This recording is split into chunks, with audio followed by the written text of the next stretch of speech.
বৰলে বাহ সাজিছে আমাৰ ঘৰত কি যে হ'ব অহা যোৱা কৰা ৰাস্তাটোতে বৰলে বাহ সাজিছে কেনেবাকে যদি কামুৰি দিয়ে কি হ'ব বাৰু কষ্টুৰিও ইয়াতে খেলি থাকে কামুৰি দিলে কি হ'ব বাৰু মই তাকে ভয় খাই আছো এতিয়া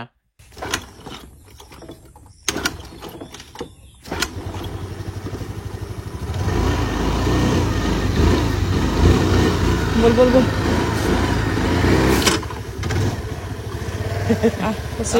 বল চলে যা আগত ছিল চশমা লো স্কুল খুলা হোগে সব পিছত কমিটা মই গেট বন্ধ কৰি দিম ৰাতি গেটখন খোলাই থাকিলে নেকি কেলে ভুকিছে ছাগলী ভুকিছে মানুহে ভুকিছে ধৰ এনে তাক ভয় খাইছে দেখিছে নাই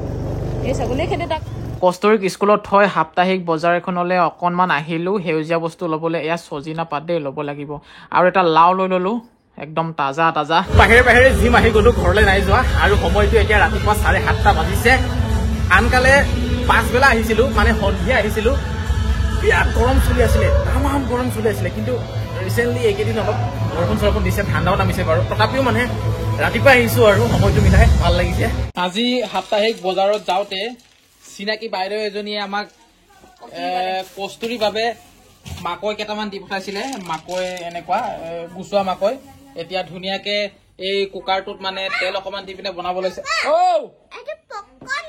য়েছ নুফুটিলে ক'ত ফুটিব মই কৈছিলো আগতে দোকানৰ মাকৈ নহয় এইটো যে বটোৱা দিয়াৰ লগে লগে ফটাফট ফুটি যাব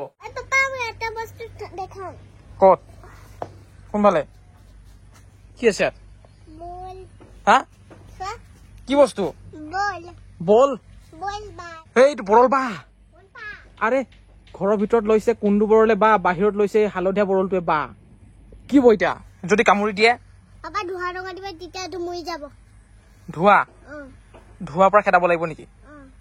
আচ্ছা কষ্টুৰি এটা ভাল আইডিয়া দিছে ধোঁৱা লগাই দিব কৈছে এটা উৰি আহিছিলে ধোঁৱা লগাই দিব দিছে আৰু উৰি যাব বুলি কৈছে সেইটোৱে কৰিম বুলি ভাবি আছো কাৰণ ভয় লাগে কোনটোৰ লগত কেতিয়া কামুৰি দিব আৰু সৰু থাকোতে মোক একবাৰ এই হালধীয়া বৰলটোৱে কামুৰিছে কি নাম হয় নাজানো এই বৰলটোক কি নাম বুলি কয় নাজানো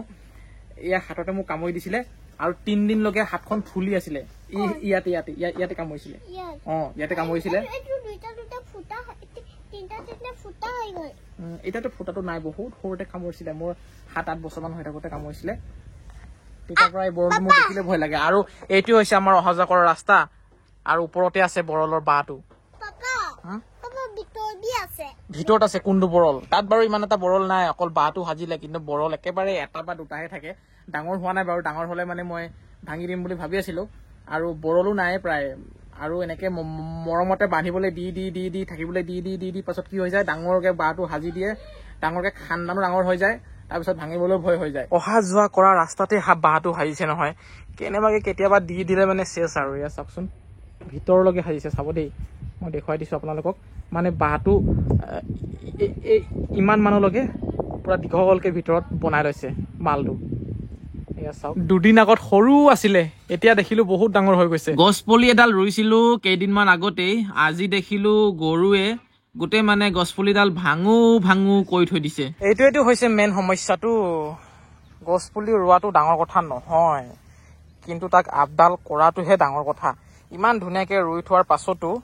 কাষতে গৰু বান্ধিছে গৰুৰ ৰছীয়ে এনেকে মানে বৰবাদ কৰি পেলালে ঠিক কৰি দিলো বল মোৰ আগে বল আগত বল বল বল আগত বল আগে বল না মোৰ আগে বল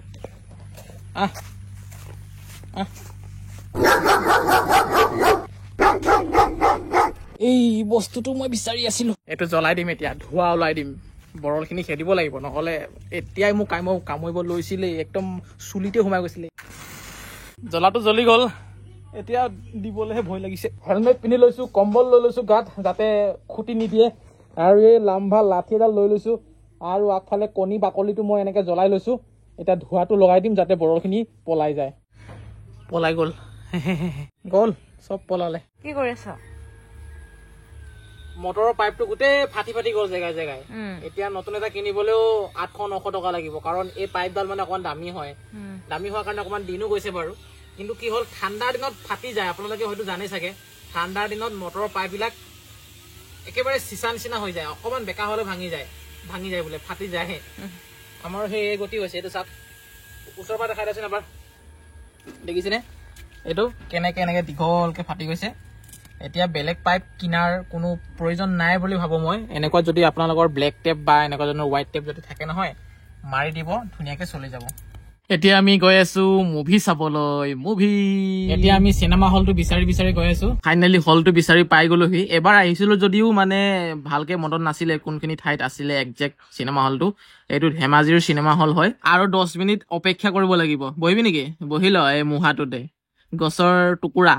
ইমান ধুনীয়া দেখিছেনে একদম ৰিয়েল যেন লাগে যিখন চিনেমা আজি আমি চাবলৈ আহিছো সেই চিনেমাখন হয়তো সকলোৱে চালে কিন্তু আমি চাবলৈ পোৱা নাছিলো কাৰণ আমাৰ ঘৰৰ কাষত কোনো ধৰণৰ হল নাই আমাৰ ঘৰৰ পৰা হললৈ দূৰত্ব হৈছে 130 কিলোমিটাৰ বা 100 কিলোমিটাৰ যদি কিবা এটা কাৰণত আমি আহো ধেমাজি ফালে বা ডিব্ৰুগড় ফালে তেতিয়াহে আমি চিনেমা চাবলৈ পাৰো নহলেতো বেলেগ উপায় একো নাই আৰু আজি চাই দিলো আৰু এজন অসমীয়া হিচাপে ভাইমন দা চোৱাটো প্ৰয়োজন বুলি ভাবো আৰু মই বহুত ধুনীয়া ভাতৰ থালি এখন মোৰ চকুৰ সন্মুখত আহিলেহি এয়া এতিয়া ভাত খাম চিনেমা চালো বহুতে বেছি ভাল লাগিল ধুনীয়াকে ভাতটো খাওঁ আৰু ঘৰৰ অভিমুখে আমি গৈ থাকিম এইটো ভিডিঅ' সামৰণি মাৰিছো ইয়াতে কেনেকুৱা পালে জনাব আৰু চেনেলটো সাবস্ক্ৰাইব কৰিবলৈ একেবাৰে নাপাহৰিব